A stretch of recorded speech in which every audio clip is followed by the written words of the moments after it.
పొంగేటి మనుగడ కోటి అలలుగా పొంగు వరదల వేగాన పడిలేచు అలలకు తీపి కలలకు లేని అలసట నీకేలా.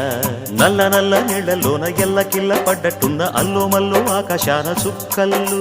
అమ్మాయంటి జాబిల్లమ్మ అబ్బాయంటి సూర్యుడమ్మ ఇంటి దీపాలవ్వాలంట దిక్కుళ్ళు. ఎవరికి వారే యమునకు నీరే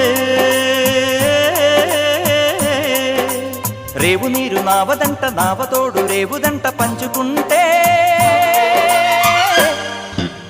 గోరువంక వాలగానే గోపురానికి స్వరాల గణగణ గంటలే మోగనేలా. గోపబాలుడొచ్చినాక గోకులానికి పెదాల కిలకిలా పువ్వులే పుట్ట